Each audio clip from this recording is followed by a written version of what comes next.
ನಾನೇ ಸರ್. ಹೇಳಿ sir. Sir, first ಸಿನಿಮಾಯಿಂದ ನವಗ್ರಹದಿಂದ ಇಲ್ಲಿವರೆಗೆ 25 ಸಿನಿಮಾ, ಕಲ್ತಿದ್ದೇನು, ಕಳ್ಕೊಂಡಿದ್ದೇನು, ಏನು ಹೇಗಿದೆ sir journey? Sir, I think ಒಂದು 16-17 ವರ್ಷ ಒಂದು ಜರ್ನಿ. ಕಲ್ತಿದ್ದು ಐ ಥಿಂಕ್ ಮನೆಯಲ್ಲೇ ಒಬ್ಬರು ಗುರುಗಳು ಇದ್ದಾರೆ, ನಮ್ಮ ತಂದೆಯವರು. ಸೊ ಐ ಥಿಂಕ್ ಇವತ್ತೂ ಅವ್ರಿಗೆ ಈ 75, ಇವತ್ತೂ ಅವ್ರ ಶೂಟಿಂಗ್ ಅಂದರೆ ಬೆಳಗ್ಗೆ 7 ಗಂಟೆ ಕಾರ್ ಬರುತ್ತೆ, 7:15 ಓಡ್ತಾರೆ, 8:15 ಶೂಟಿಂಗಲ್ಲಿ ಇರ್ತಾರೆ. ಯಾವತ್ತೂ ನಮ್ಮ ತಂದೆಯವರು ಕೂರಿಸಿ ನೀನು ಹಿಂಗಿರಬೇಕು ಹಂಗಿರಬೇಕು ಈ ಥರ ಮಾಡು ಅದಂತ ಯಾವತ್ತೂ ಹೇಳಿರಲಿಲ್ಲ. ಐ ಥಿಂಕ್ ನೋಡ್ಕೊಂಡು ಕಲ್ತಿರೋದು.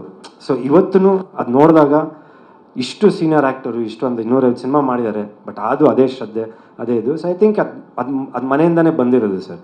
ಐ ಥಿಂಕ್ ಫಸ್ಟು ನಾವು ಸ್ಕೂಲಲ್ಲಿ ಏನು ಕಲಿತೀವಿ ಅವ್ರ ಮನೆಯಲ್ಲೇ ಗುರುಗಳು. ಐ ಥಿಂಕ್ ತಂದೆ ತಾಯಿ ಹತ್ರ ನಾವೇನು ಕಲಿತೀರೋ ಐ ಥಿಂಕ್ ಜೀವನ ಪೂರ್ತಿ ಅದು ಬರುತ್ತೆ. ಸೊ ಐ ಥಿಂಕ್ ಅದೇ ನಿಟ್ಟಿನಲ್ಲಿ I just been trying. And ಎಲ್ಲೋ ಒಂದು ಕಡೆ ಒಂದು ಪ್ರಯತ್ನ ಅನ್ನೋದಿದೆಯಲ್ಲ, ಅದು ಬಿಟ್ಟಿಲ್ಲ. ಕೆಲವೊಂದು ಕಡೆ ಸರ್ ಹೇಳ್ತಾಯಿದ್ರು ಆಗಲೇ, ಸಕ್ಸಸ್ ಅನ್ನೋದು ಸಡನ್ನಾಗಿ ಬಂದುಬಿಡುತ್ತೆ. ಒಂದು ಶಾಟ್ ಹೊಡಿದ ತಕ್ಷಣ ಹಿಂಗೆ ಬರುತ್ತೆ.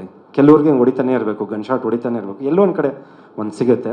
ಸೊ ಆ ನಿಟ್ಟಿನಲ್ಲಿ ಎಲ್ಲೋ ಒಂದು ಕಡೆ ಕುಗ್ಗಿಲ್ಲ, ಹಿಂಗೆ ಹೋಗ್ತಾ ಇರೋದು ಯಾವತ್ತೂ ಹಿಂಗೆ ಹೋಗಿಲ್ಲ, ಇದೇ ದಾರಿಯಲ್ಲಿದ್ದೀನಿ. ಎಲ್ಲೋ ಒಂದು ಕಡೆ ದೇವ್ರು ಕೈ ಹಿಡಿತಾರೆ, ಜನ ಕೈ ಹಿಡಿತಾರೆ, ಒಳ್ಳೆ ಸಿನಿಮಾ ಬಂದೇ ಬರುತ್ತಂತ ಒಂದು ಭರವಸೆಯಿಂದ ಮಾಡ್ಕೊಂಡು ಹೋಗ್ತಾ ಇದ್ದೀನಿ. ಅಂದರೆ ಒಂದು ಬ್ಲಾಕ್ ಬಸ್ಟರ್ ಸಿನಿಮಾ ಸಿಗ್ತಿಲ್ವಲ್ಲ ಅನ್ನೋದು ಇದೆಯಾ ಸರ್ ಮನಸ್ಸಲ್ಲಿ? ಒಂದು ಲ್ಯಾಂಡ್ ಮಾರ್ಕ್ ಆಗುವಂಥ ಸಿನಿಮಾ ನನ್ನ ಈ 25 ಸಿನಿಮಾಗಳಲ್ಲಿ ಕೊಡೋಕ್ಕಾಗಲಿಲ್ವಲ್ಲ ಅಂತ, ಆ ಥರ ಅದು ಬಿಟ್ಟಿದ್ದು ಅಥವಾ ಯಾವುದೋ ಇದೆಯಾ ಸರ್? ಇಲ್ಲ ನಾನು ಈ ಸಿನಿಮಾ ಕೊಟ್ಟು ಸರ್, ಇಲ್ಲ ಸರ್, ಆ ಥರ ಏನು ರಿಗ್ರೆಟ್ಸ್ ಇಲ್ಲ. ಯಾಕಂದರೆ I think I will respect all my directors and producer sir. ಯಾಕಂದರೆ ಸಿನಿಮಾ ಫ್ಲಾಪ್ ಆದ್ರೂ ಒಂದು 2 ವರ್ಷ ಕೆಲಸ ಇರಲ್ಲ ನನಗೆ. ಚೆನ್ನೈಗೆ ಹೋಗಿದ್ದೆ, ಚೆನ್ನೈಲೆಲ್ಲೋ ಇದಕ್ಕೆ ಸೇರಿಕೊಂಡು ಆಮೇಲೆ ಸ್ವಲ್ಪ ದಿನ ಅಲ್ಲಿದ್ದೆ, ಒಂದು 6 ತಿಂಗಳು ಏನೋ ಒಂದು ಕೆಲಸ ಮಾಡ್ಕೊಂಡು ಇದು ಮಾಡ್ತಿದ್ದೆ. ಸೊ ಎಲ್ಲೋ ಒಂದು ಕಡೆ ವಾಪಸ್ಸು ಇಲ್ಲ ಧರ್ಮ ಬನ್ನಿ ಅಂತ ನಮ್ಮ ವೆಂಕಟೇಶ್ ಮೂರ್ತಿ ಸರ್ ಚಾಣಕ್ಷ ಸಿನಿಮಾ ಕೊಟ್ಟರು. ಆ್ಯಂಡ್ ಅಲ್ಲಿಂದ ಮತ್ತೆ ಹಿಂತಿರುಗಿ ನೋಡಲಿಲ್ಲ. ಮುಮ್ತಾಜ್ ಆಗಿರ್ಬೋದು ಆ್ಯಂಡ್ ಹಲವಾರು ಪ್ರೊಡ್ಯೂಸರ್ಸ್, ಐ ಥಿಂಕ್ ಆಲ್ ಪ್ರೊಡ್ಯೂಸರ್ಸ್ಗೆ ನಾನು ಥ್ಯಾಂಕ್ಸ್ ಹೇಳೋಕ್ಕೆ ಇಷ್ಟಪಡ್ತೀನಿ.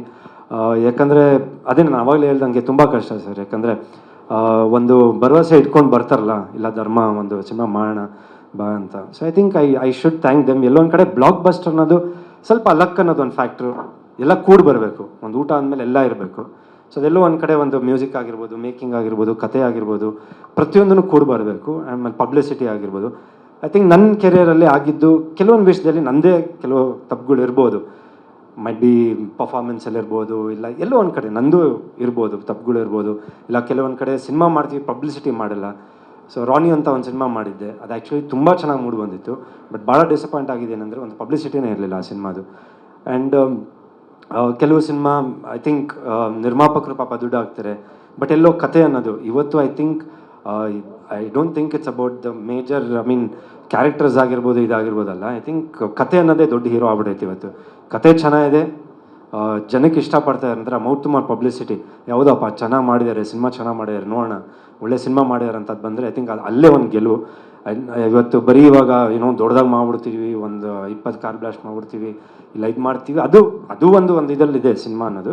ಬಟ್ ಅಲ್ಟಿಮೇಟ್ಲಿ ಐ ಥಿಂಕ್ ಕತೆ ಅನ್ನೋದು ತುಂಬ ಇಂಪಾರ್ಟೆಂಟ್. ಸೊ ಅದೆಲ್ಲೋ ಒಂದು ಕಡೆ ಬರುತ್ತೆ, ಬಂದೈತೆ. ಈ ಸಿನಿಮಾ ಮುಖಾಂತರನೇ ಬರ್ಬೋದು, ನನ್ನ ಮುಂದಿನ ಸಿನಿಮಾ ಮುಖಾಂತರನೂ ಬರ್ಬೋದು.